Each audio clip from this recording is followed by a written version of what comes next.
So we start part 14 of the Forster and Andrews 1865 organ restoration and installation with the coupler and key action frame on this work table. And this, we've just pulled this out of our storage shed. So you've got the two keyboards. The top keyboard will connect to those, and the bottom keyboard will connect to those. So it's the opposite way to what you think, but there will be stickers between there and the keys. So, of course, we're interested in the top keyboard, and all these are as stiff as anything.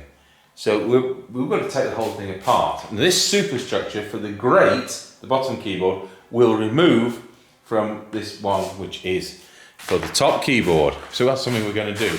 Now, some of this is broken, and some of this needs the back falls replacing, which are these things. So I'll just move the camera around. So as you can see, the back here will interface with the two tenons in the back of the building frame there. So what happens is this: when you press a note, the tracker on a square operates another square at the back. And so those squares, let's see if we can get someone to see if we can see if any of those move. I'll just move some of those. You've got vertical trackers between there and the rollerboard.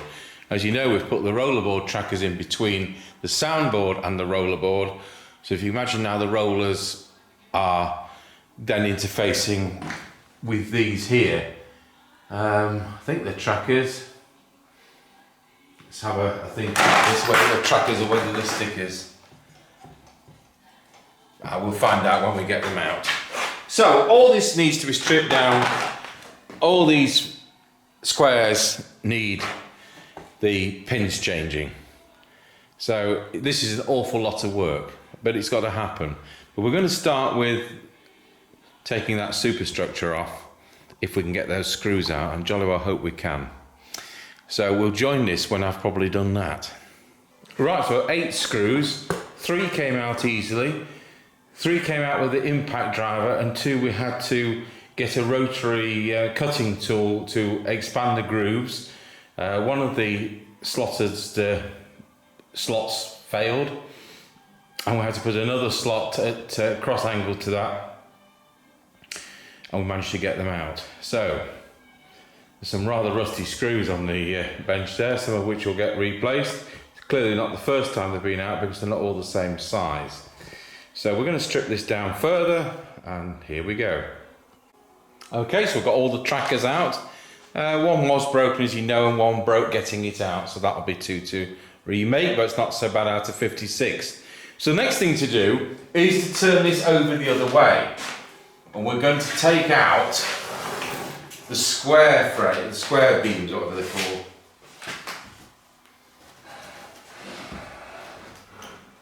There we go. So that's the way it goes in. So now we're going to take out these.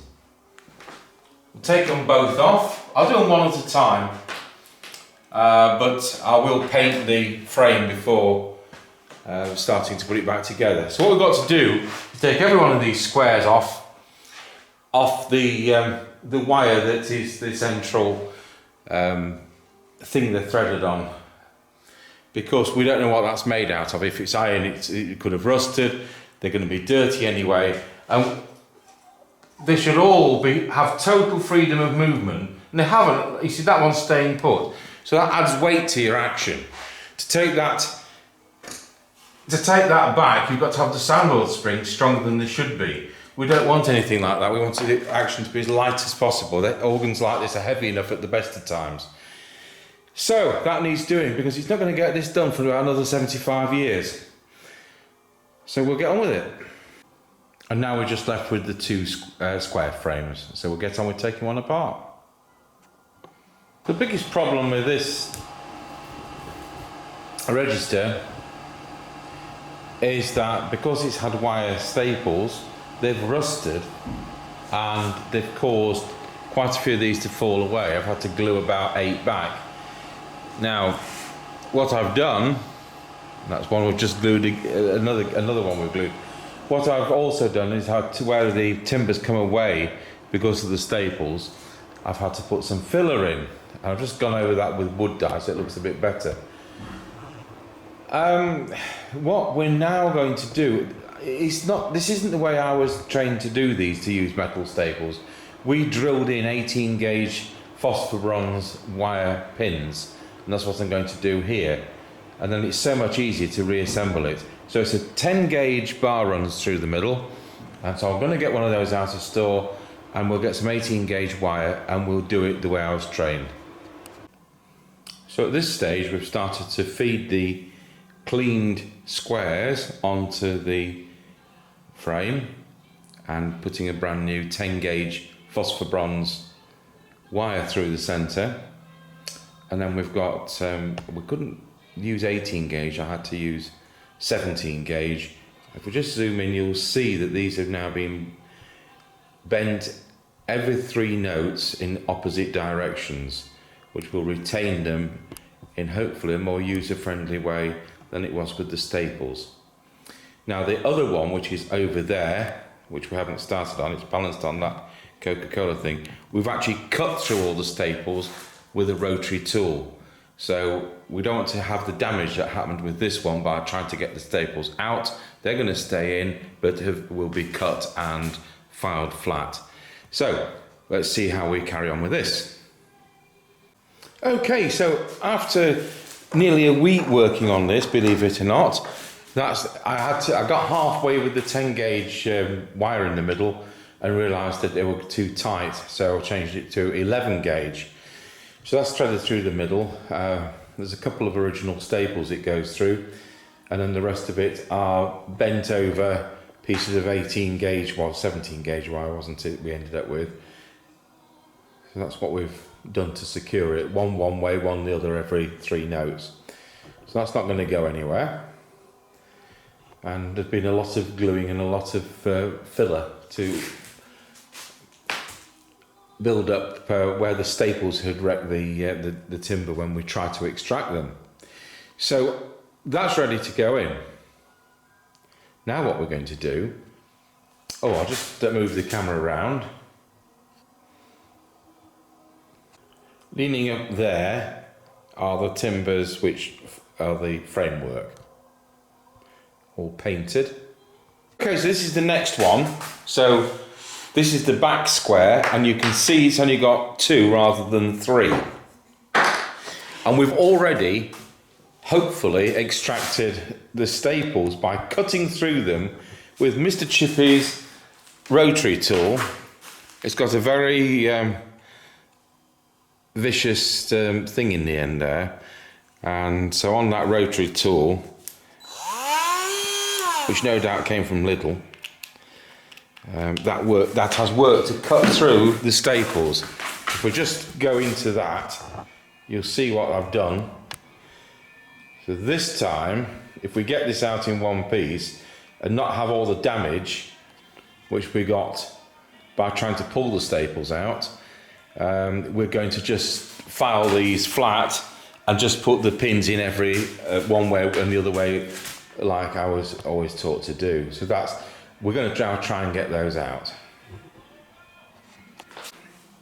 So what I'm trying to do is I've got a screwdriver under the end of the wire and I've prised that up. Now, let's put another screwdriver. There's a knackered old chisel. What a useful thing. And I'm hoping that we've cut through. There's the first broken. Even with all this precaution, we've still now got a broken. So when that gets glued, you've got 24 hours while that sets. It is frustrating, this.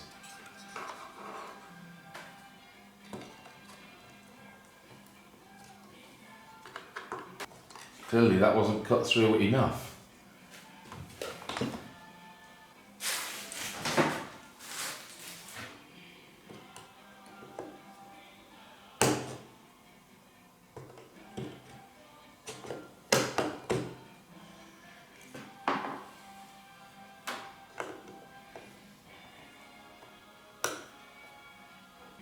Anyway, you can get the gist. It's a pain. I'll probably be 2 hours doing this. Okay, so 45 minutes later I've managed to get it out. And we still only have these two which broke. And they've both been previously glued. I just think that modern adhesives are going to be better. Now I've had a brainwave. We've got some of this 15 gauge which were left over from the pull downs. So I'm going to drill these in as pins because I wanted to get on with this and not be waiting 24 hours. So let's see if we can pull it off. I'll get some glue.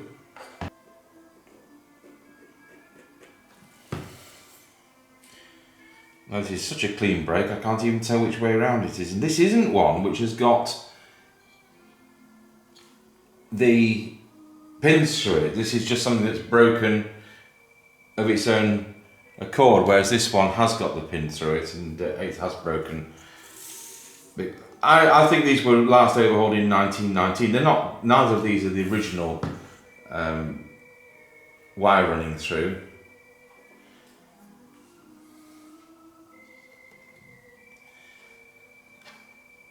So previously I've put these under pressure and waited 24 hours, but what we're going to do is we're going to drill in some 18 gauge wires to hold them in place. Now, if I had some number 2 screws which were 1.5 inches long, then we could do it that way. But I don't have number 2 screws that are that long, so we'll do it with wires.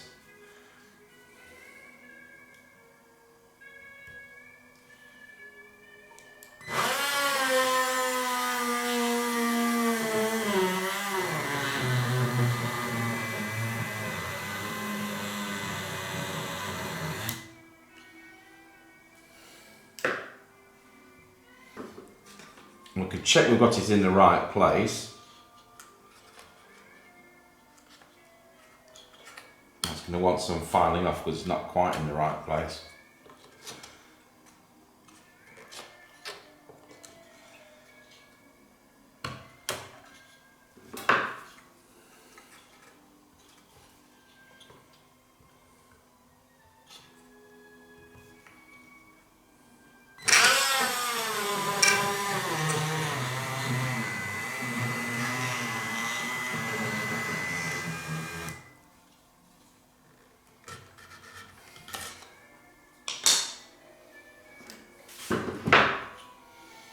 So I'm going to do the same with this one.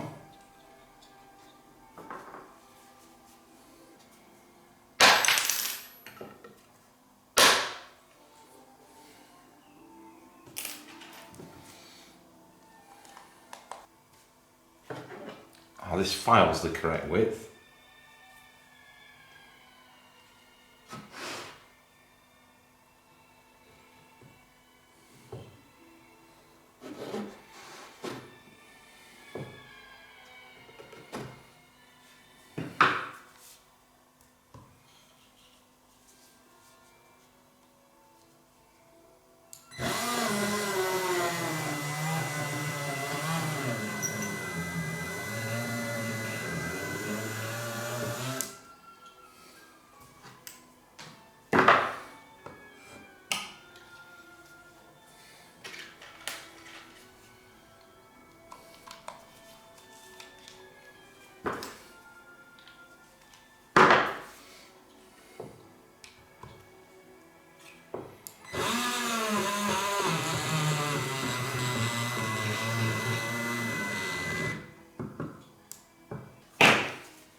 So they're glued and they are pinned.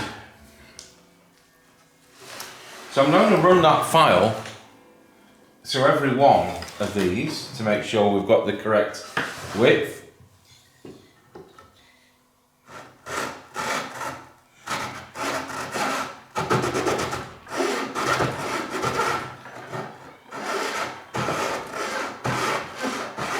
And I'll show you this is exactly the same width So we don't want these to be tight, and this is what the problem is. So some of this will be, although I've vacuumed it, some of this is going to be debris and that's caked onto it. So join me in a bit when we get a bit further. So after filing, just look at all the debris that's come out of that. So some of them were quite tight. I've just popped it on there to, all the pins are now in and bent in the opposite directions adjacent to each other. So now we'll get another 11 gauge rod and we put it through on the linishing wheel so that it's burnished, so that there's no nastiness to it, because I mean these things do get a bit of surface dirt over a period of time. We tend to have this stuff in stock, you know, probably up to 10 years, but I don't know when we got these ones. But I'll just run it on the linishing wheel and then we'll thread it through and clean as we go. Right, well that's where we're going to leave it. So we've got 15 of the 56 onto this rear square frame. I'd have liked to have had it assembled back on the thing, but there were so many bits to which came away on the first one that it took a lot more time than I anticipated. So that's what I've done, made up 2 square frames. This will only take another 45 minutes to do, and then next week we'll start part 15 with putting it back on the frame, and then we'll get on with that coupler action, which is still sat here at my side. So there we go. So thanks for watching part 14 of the 1865 Forster and Andrews organ restoration and installation here at Tango Towers.